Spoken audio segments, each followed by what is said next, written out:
जय हिंद दोस्तों। मेरा नाम बाबा रामदास और आप देख रहे हैं मेरा यूट्यूब चैनल दद्दा की खरी खरी। तो साहब, जैसा कि मैंने आपको पहले बताया था, मैं आजकल चार धाम की यात्रा पे हूँ और इस वक्त गोपेश्वर पहुंच गया हूँ। ये चमोली डिस्ट्रिक्ट का एक तरह से डिस्ट्रिक्ट हेडक्वार्टर है।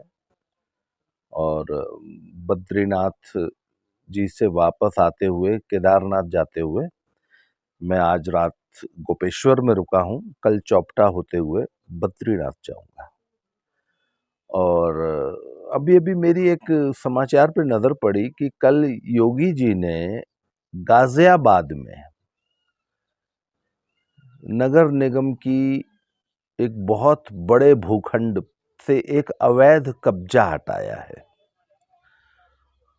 गाजियाबाद जिले में एकदम दिल्ली से सटे हुए।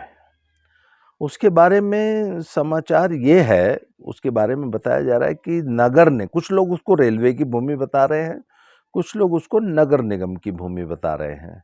खैर जो भी हो, सरकारी भूमि है। इसमें कुछ लोग उसे कब्रिस्तान की भूमि भी बता रहे हैं। तो उसमें समाचार यह है कि उस पे एक बहुत बड़ा मदरसा और एक स्कूल बना हुआ था और उसको अवैध कब्जा करके बनाया गया था। और कुछ भू माफियाओं का एक समूह जो है उस मदरसे को चलाता था। आज से 6 साल पहले वो मदरसा और वो स्कूल बंद कर दिए गए थे और वो पूरी बिल्डिंग और उसके नीचे दुकानें बनी हुई थी। और उस बिल्डिंग में जो जो कमरे थे मदरसे और स्कूल के, वो कबाड़ियों को किराए पे दे दिए गए थे और वहाँ जो दुकानें थीं वो भी किराए पे चलती थी। और एक बहुत मोटा किराया ये एक भूमाफियाओं का एक ग्रुप था जो कि वसूला करता था। कल उस पे योगी जी ने बुलडोजर चला के वो सरकारी भूमि जो है भूमाफियाओं के अवैध कब्जे से मुक्त करा ली है। ठीक ऐसा ही एक समाचार कुछ दिन पहले बरेली से मिला था। ठीक ऐसा ही एक समाचार कुछ दिन पहले अमेठी से मिला था। ठीक ऐसा ही एक समाचार आपने मथुरा में देखा होगा, जहां रेलवे का एक बहुत बड़ा भूखंड था, जहां हजारों रोहिंग्या जो है कब्जा करके वहां रहते थे। वो भी रेलवे ने उस अवैध कब्जे से मुक्त कराया अपनी खुद की जमीन को। उसी तरह आपको ध्यान होगा कि एक और बड़ा बड़ा सेंसिटिव मामला था जिसपे बहुत हल्ला गुल्ला हुआ था। वो वाराणसी के सर्व सेवा संघ नामक एक सो कॉल्ड गांधीवादी संस्था है। उन्होंने 14 एकड़ भारतीय रेलवे की भूमि पे कब्जा कर रखा था। तो वो कब्जा भी आज से करीब 15 दिन पहले इंडियन रेलवे ने वाराणसी में उस जमीन को मुक्त कराया है। तो वो सर्व सेवा संघ, उस जगह पे तो मैं गया हूँ, मेरे एक मित्र वहाँ रहा करते थे उन दिनों, जो कि सर्व सेवा संघ में ही एम्प्लॉयड थे। ये सर्व सेवा संघ के बारे में कहा जाता है कि ये विनोबा भावे, और इसका गांधी से डायरेक्ट तो कोई संबंध नहीं है, परंतु गांधीयन लिटरेचर वहाँ सर्व सेवा संघ नामक की एक संस्था है, वो छापती है। और उस जगह का संबंध बताया जाता है विनोबा भावे से और जयप्रकाश नारायण जी से। परंतु उस जमीन की जो लीगल स्टेटस ये था कि वो रेलवे की जमीन थी। तो हुआ क्या कि साहब, रेलवे जो है अपना वाराणसी के सभी स्टेशंस का विस्तार कर रही है, सुंदरीकरण कर रही है। और वाराणसी में बहुत सारे रेलवे स्टेशंस हैं, क्योंकि वाराणसी एक बहुत बड़ा एक टूरिज्म सेंटर के रूप में ये भारत सरकार डेवलप कर रही है उसको। तो इस क्रम में काशी नामक जो रेलवे स्टेशन है, जो वाराणसी गंगा जी के एकदम किनारे बसा हुआ है, जो मालवीय ब्रिज है रेलवे का, उसके किनारे काशी रेलवे स्टेशन है। काशी रेलवे स्टेशन बड़ा निग्लेक्टेड था, छोटा सा, एक छोटा स्टेशन नहीं होता शहरों में, वो था जहाँ पे मुश्किल से एक आध कोई गाड़ी रुकती थी। बाकी सारी मेल एक्सप्रेस गाड़ियों का वहाँ स्टॉपेज नहीं था। परंतु जब भी आप कोलकाता साइड से या गुवाहाटी साइड से नॉर्थ ईस्ट, जो ईस्टर्न रेलवे वाला जो रूट है, बिहार से और बंगाल से और असम से जो ट्रेनें आती हैं, जब वो वाराणसी में प्रवेश करती हैं तो गंगा जी के तुरंत बाद जो रेलवे स्टेशन पड़ता है वो काशी है, और चूंकि गंगा के किनारे है, और वहीं से राजघाट, जो गंगा जी पे जो घाट बने हुए हैं उसमें पहला घाट जो है वो राजघाट था, उसके बगल में अब नमो घाट बना है। तो मोदी सरकार जो है वाराणसी के सभी रेलवे स्टेशन का विकास कर रही है, उसी क्रम में काशी स्टेशन का भी विकास होना है, और अब काशी में बहुत सारी ट्रेनें रुका करेंगी, या मैं कहूं सारी ट्रेनें रुका करेंगी, क्योंकि वो गंगा के एकदम नजदीक है। तो उस स्टेशन के विकास में ये जो 14 एकड़ रेलवे की जमीन थी जहां सर्व सेवा संघ बना हुआ था, इसको खाली कराना जरूरी था, क्योंकि ऐसा बता रहा है कि नक्शे में उस स्टेशन का जो एग्जिट गेट है, आउट गेट है, वो वहीं बन रहा है, ऐसा बताया गया है मास्टर प्लान में। तो सर्व सेवा संघ जो है वो, उनका ये दावा था कि साहब ये भूमि हमने 1960s में 60 के दशक में रेलवे से खरीद ली थी, और उन्होंने कुछ कागज भी हाई कोर्ट में सबमिट किए थे, जिसे कि बाद में बताया गया कि ये कागज फर्जी है। और उसके बाद ये वाद चल रहा था, और डिस्ट्रिक्ट मजिस्ट्रेट वाराणसी ने इस बात को खारिज कर दिया। सर्व सेवा संघ जो है हाई कोर्ट और सुप्रीम कोर्ट तक गया, परंतु हाई कोर्ट या सुप्रीम कोर्ट ने इस पे कोई स्टे देने से मना कर दिया।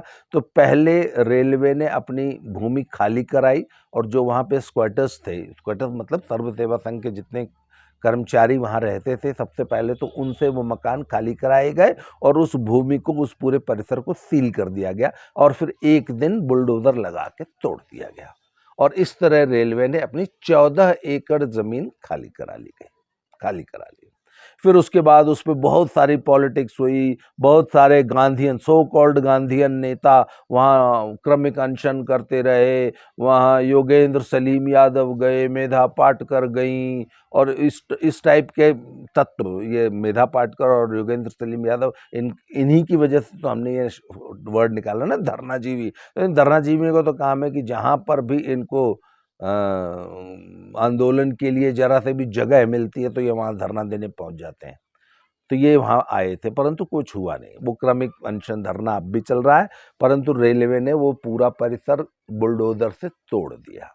मेरा कहने का ये मतलब है कि इधर पिछले कुछ महीनों से आप देख रहे होंगे कि सरकार या राज्य सरकारें इलीगल स्क्वाटर्स से, अवैध कब्जा करने वालों से, भूमाफियाओं से, या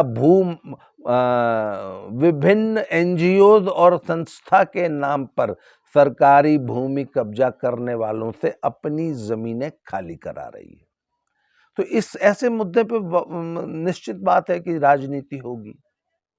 अच्छा, बहुत से लोग ये आरोप लगा रहे हैं कि ये जितनी भी जमीनें खाली कराई जा रही हैं वो किसी धर्म विशेष या वर्ग विशेष या किसी एक राजनैतिक दल विशेष के लोगों से ही खाली कराई जा रही हैं, और इसके पीछे पॉलिटिकल वेस्टेड इंटरेस्ट काम कर रहे हैं। हालांकि ऐसा कुछ नहीं है, सरकारी भूमि पे कोई भी किसी ने भी कब्जा कर रखा हो, सरकार उसको खाली कराती है। अब वो चाहे फिर रोहिंग्याज ने कर रखा हो, चाहे सर्व सेवा संघ के नाम पे कांग्रेसियों ने कर रखा हो। तो सब जो ये योगी जी बुलडोजर पे बैठ के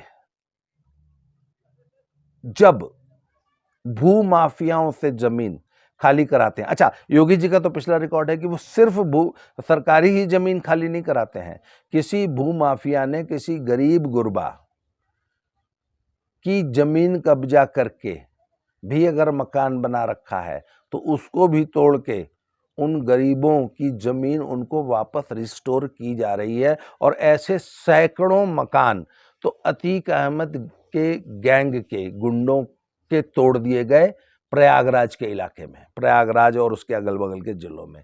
इसी प्रकार गाजीपुर में मुख्तार अंसारी गिरोह के भी सैकड़ों लोगों के सैकड़ों मकान, दुकान, मॉल्स, बड़े बड़े होटल, शोरूम्स तोड़ दिए गए, जो कि गरीब लोगों की जमीन जबरदस्ती कब्जा करके बनाए गए थे। और एक बात बता दूं, अतीक और मुख्तार और ये आपके रामपुर वाले आजम खान साहब, इन सब ने गरीब मुसलमानों की ही जमीनों पे ज्यादा कब्जा कर रखा था।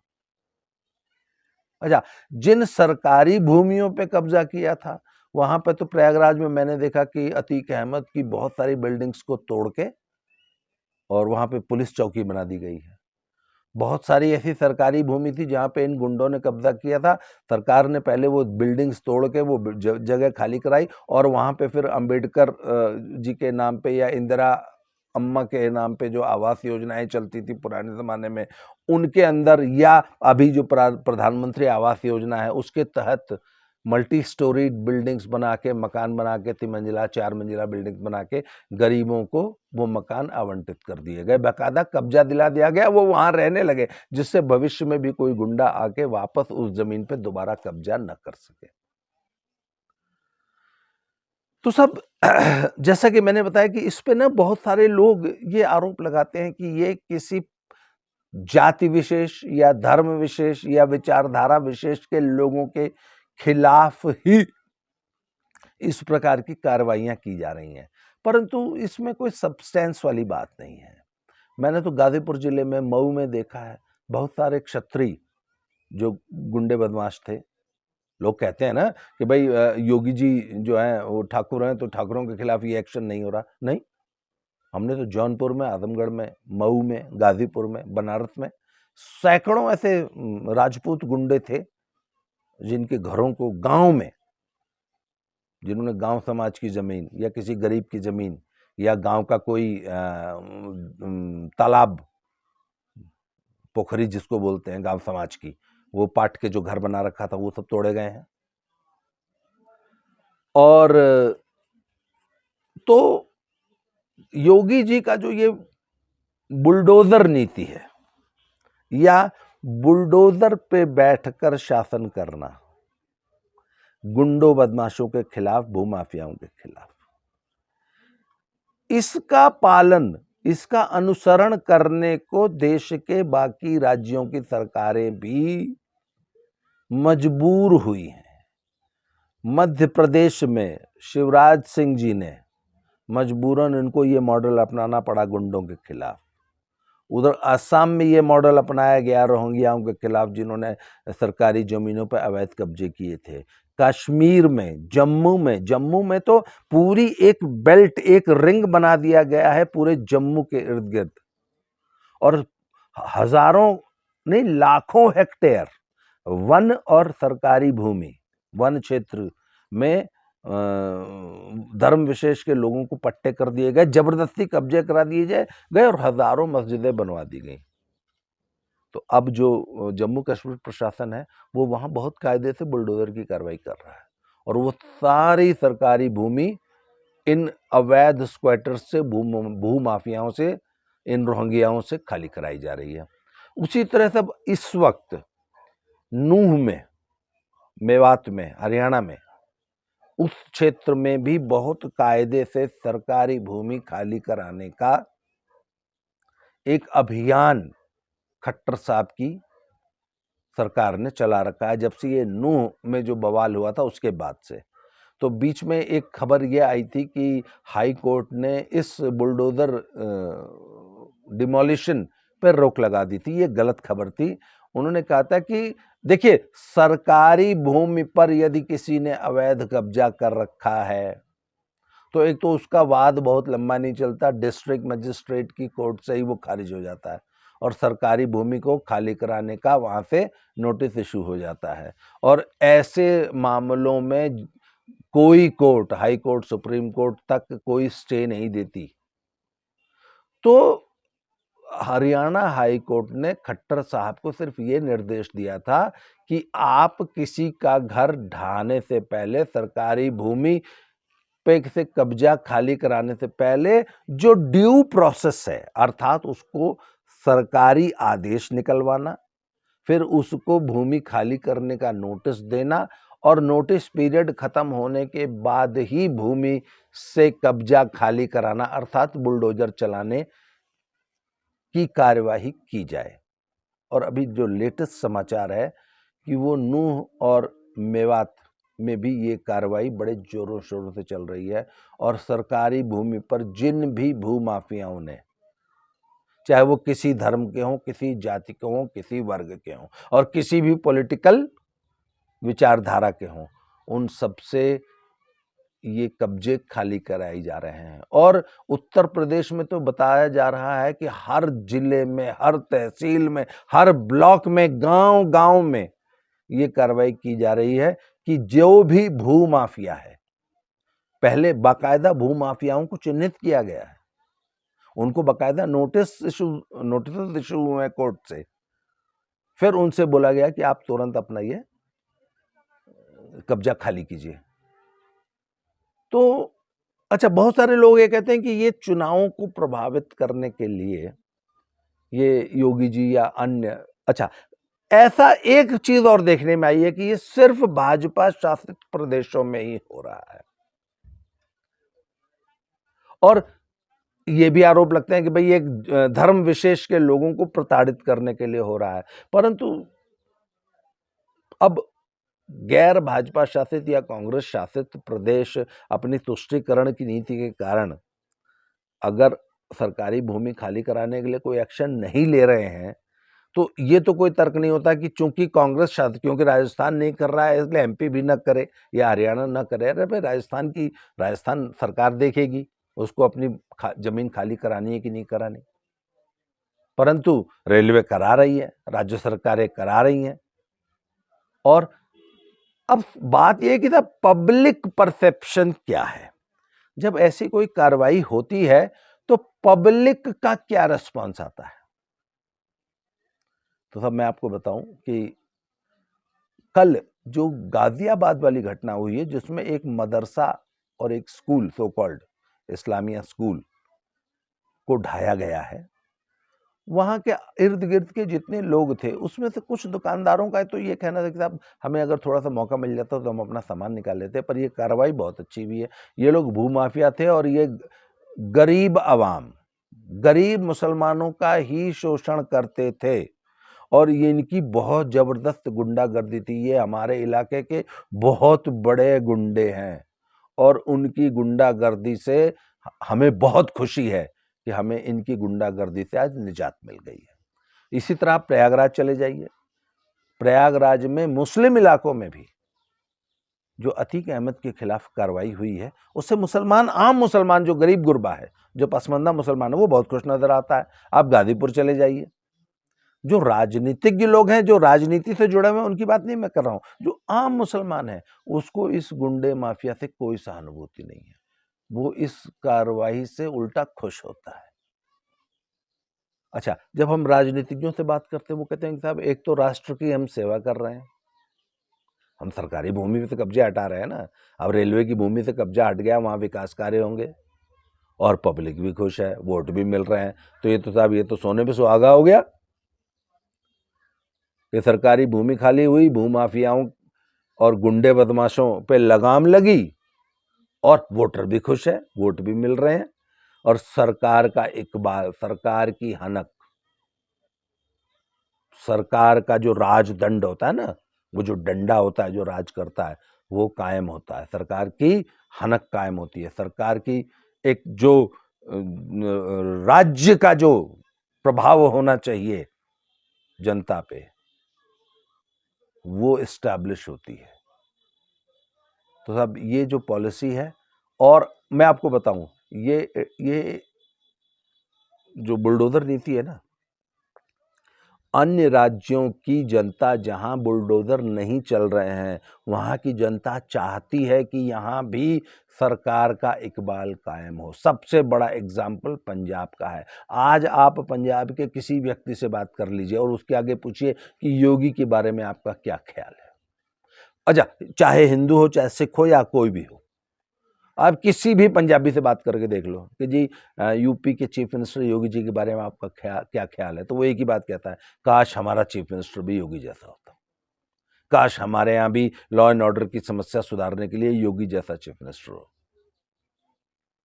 तो योगी जी ने जो बुलडोजर नीति, बुलडोजर पे चढ़ के शासन करने वाली जो उनकी जो नीति है, जब से ये बनाई है, इसके बड़े पॉजिटिव रिजल्ट्स हैं ऑल ओवर द कंट्री। मतलब केरल जैसे राज्यों में भी, उधर सुदूर मणिपुर, मिजोरम और त्रिपुरा जैसे राज्यों में Yogi is a very very very popular politician today. He is a very popular administrator today. आज योगी जी एक कुशल प्रशासक के रूप में अपनी छवि बनाने में कामयाब हुए हैं। और अभी जो मूड ऑफ द नेशन एक इंडिया टुडे ने जो अभी सर्वे किया है, उसमें मोदी जी के बाद योगी देश के सर्वाधिक पॉपुलर नेताओं में उनकी गिनती होने लगी है पूरे देश में।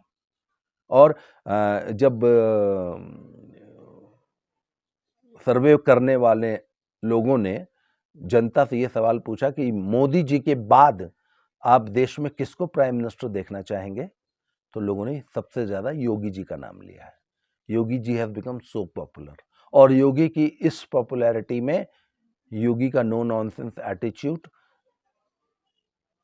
कानून व्यवस्था, लॉ एंड ऑर्डर के मामले में जीरो टॉलरेंस पॉलिसी और गुंडे बदमाशों से डील करते समय बेमरवत, बेशील, पूरा एकदम क्रूअल होकर गुंडे माफियाओं, बदमाशों, भूमाफियाओं का दमन और बुलडोजर पे चढ़ के शासन करने की जो नीति है, यही योगी को आज देश का सबसे पॉपुलर लीडर बनाती है।